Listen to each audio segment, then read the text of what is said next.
So finally বন্ধুরা চলে এলাম আরও নতুন একটা ভিডিও নিয়ে। আজকের ভিডিওটা খুবই স্পেশাল হতে চলছে, কারণ যাদের বাজেট এন্ট্রি বা যাদের বাজেট ৭,০০০ টাকার ভিতরে কোনো স্মার্টফোন কিনতে চাচ্ছেন তাদের জন্য আজকে ভিডিওটা খুবই স্পেশাল হতে চলছে। কারণ যারা ৭,০০০ টাকা বাজেটের ভিতরে যাক মোটামুটি একটা ভালো কনফিগারেশন দিয়ে একটা ফোন চাচ্ছেন তাদের জন্য আজকে ভিডিওটা খুবই হেল্পফুল হবে, এটা আমি গ্যারান্টি দিতে পারি। এই জন্য অবশ্যই ভিডিওটা শেষ অবধি দেখেন। চ্যানেল নতুন হলে সাবস্ক্রাইব করে আমাদের পরিবারের সদস্য হবেন এবং আজকের ভিডিওটা ভালো লাগলে অবশ্যই একটা লাইক করবেন। চলুন বন্ধুরা ভিডিওটা শুরু করি।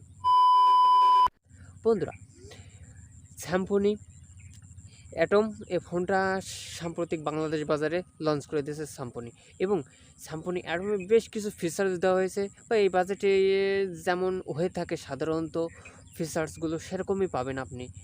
এবং স্যামফোনি অ্যাটমে অনেক ভালো কিছু দেওয়া হয়েছে, আবার অনেক কিছু কাটসমেন্টও করা হয়েছে, কারণ তার অফিসিয়ালি বাজার মূল্য রাখা হয়েছে ৭,২৯০ টাকা। এবং স্যামফোনি অ্যাটম বলতে পারেন এন্ট্রি বাজেটের ভিতরে মোটামুটি ভালো, কারণ সাধারণত এই বাজেটের ভিতরে তেমন কিছু গুরুত্ব দেওয়া হয় না, কিন্তু মোটামুটি গুরুত্ব দিছে বলা যায়। একটা ফোনে যতটা দেওয়া সম্ভব ৭,০০০ টাকার ভিতরে সেটাই দেওয়ার চেষ্টা করছে। যেমন ডিসপ্লে সেকশনে দেওয়া হয়েছে 6.22 ইঞ্চি একটা HD plus IPS LCD display, এবং সাধারণত এই বাজেটে এরকমই হয়ে থাকে। এবং এর পিপিআই ডেন্সিটি 270, মোটামুটি ভালো। এটা একটা পারফেক্ট সাইজ এই বাজেটের ভিতরে, কারণ সাধারণত এই বাজেটে এরকম ডিসপ্লে আমরা পেয়ে থাকি। বন্ধুরা, এখানে সফটওয়্যার নিয়ে কথা বলা যাক, তাদের নিজস্ব ওএসে রান করছে, এবং এখানে গো এডিশন দেওয়া হয়েছে। এবং এখানে হার্ডওয়্যার সেকশন নিয়ে বলি, যেমন এখানে কট প্রসেসর দেওয়া হয়েছে, কট করে প্রসেসর, যার সর্বোচ্চ ক্লক স্পিড হচ্ছে 1.8 গিগাহার্টজ। মোটামুটি সাধারণত এরকমই প্রসেসর থাকে, এখানে প্রসেসরের প্রতি অত গুরুত্ব দেওয়া হয় না। সো ফ্রেন্ড, এটা কোনো গেমিং ফোন না, কারণ এনে রিসেন্টলি কোনো গেমের জন্য ফোনটা তৈরি করা হয়নি এই বাজেটে। সাধারণত এতে ছোটোখাটো অপটিমাইজেশন গেম করে আপনি খেলতে পারবেন, যা মোটামুটি এই বাজেট রিসেন্টলি মেনে নেওয়াই যায়, কারণ না এই বাজেট সাধারণত কোনো গেমিং ফোন আসে না বন্ধুরা। এবং এই ফোনে যেমন আপনারা ক্যামেরা সেকশন নিয়ে কথা বলি, যে এখানে সিঙ্গেল ক্যামেরা ফ্যাসিলিটি দিচ্ছে। এখানে অন্য অন্য কোম্পানির তারা 2টাও বা 3টাও পর্যন্ত ক্যামেরা দিচ্ছে, এখানে এরা একটা ক্যামেরা দিচ্ছে, এবং যার মাধ্যমে আপনি কাজ করতে পারবেন। যেমন এখানে আপনি তো ৭,০০০ টাকা বাজেট স্মার্টফোনে সাধারণত আপনি চান না, যেমন এখানে আলট্রা ওয়াইড চান না, এ বাজেটে থাকেই না, এখানে ম্যাক্রোশট থাকে না, এরকম ডেপথ সেন্সরটা থাকে দেখা যায় সাধারণত, কিন্তু তারা এখানে ডেপথ সেন্সর দেয়নি, কিন্তু সফটওয়্যারের মাধ্যমে আপনি ডেপথ সেন্সর করতে পারবেন, মানে সফটওয়্যারের মাধ্যমেই দেওয়া হয়েছে, যাক সেটাই দেওয়াই ভালো। 2 মেগাপিক্সেলের থেকে সফটওয়্যারের মাধ্যমে দিলে সব থেকে ভালো হয় আমার কাছে মনে হয়, সব থেকে 2 মেগাপিক্সেল না দিয়ে।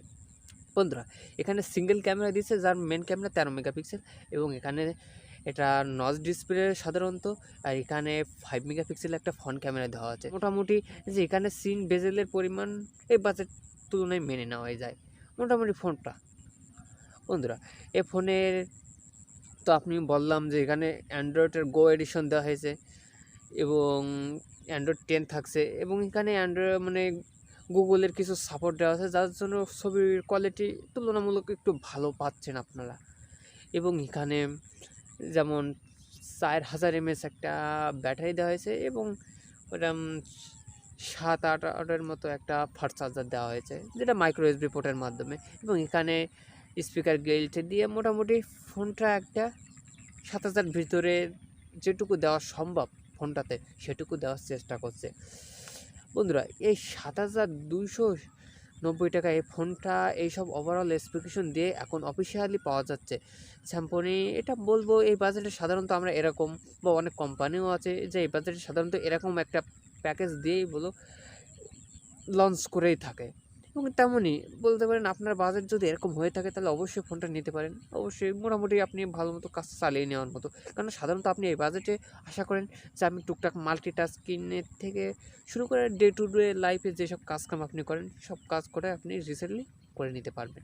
সো বন্ধুরা, বলতে বলতে ভিডিওর লাস্ট পর্যায়ে চলে এলাম।